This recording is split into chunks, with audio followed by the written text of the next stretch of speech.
San Salvador, the crown jewel of El Salvador's aggressive anti-crime strategy, a mega-prison where visitation, recreation, and education are not allowed, became the latest tool in President Donald Trump's crackdown on immigration on Sunday, when hundreds of immigrants facing deportation were transferred.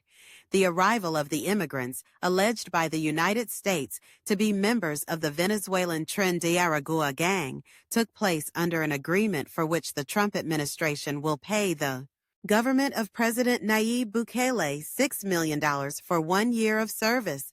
CECOT prisoners do not receive visits and are never allowed outdoors. The prison does not offer workshops or educational programs to prepare them to return to society after their sentences. Occasionally, prisoners who have gained a level of trust from prison officials give motivational talks.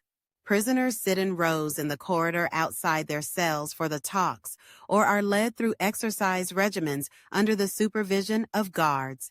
Cristosal reported that in March 2024, El Salvador had 110,000 people behind bars, including those sentenced to prison and those still awaiting trial.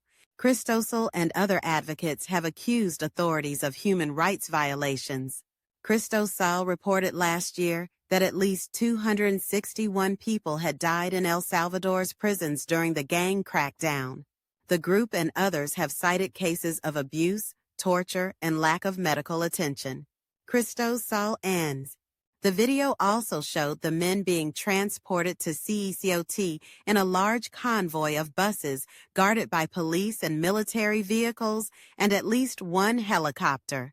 The men were shown kneeling on the ground as their heads were shaved before they changed into the prison's all-white uniform, knee-length shorts, t-shirt, socks, and rubber clogs, and placed in cells.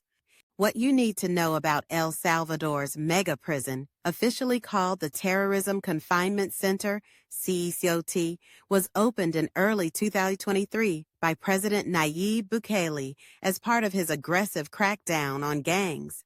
The facility, which can hold up to 40,000 inmates, is one of the largest prisons in the world and is known for its strict conditions and high security measures.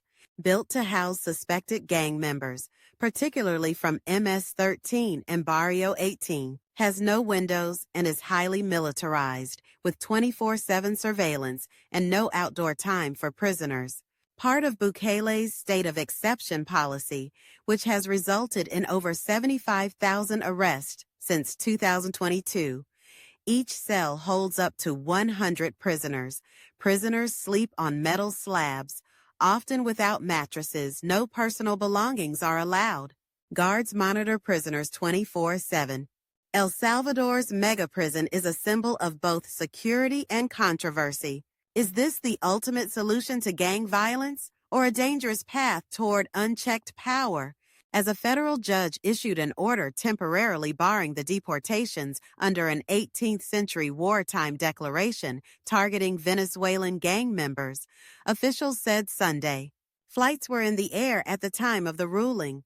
U.S. District Judge James E. Boasberg issued an order Saturday blocking the deportations, but lawyers told him there were already 2 planes with immigrants in the air, one headed for El Salvador, the other for Honduras. Boasberg verbally ordered the planes be turned around, but they apparently were not, and he did not include the directive in his written order. Oopsie. Too late, Salvadoran President Nayib Bukele. We break it down, we tell it all. No case too big, no crime too small. Step aside, take the leap. Get the sweetest cake, where the truth runs deep.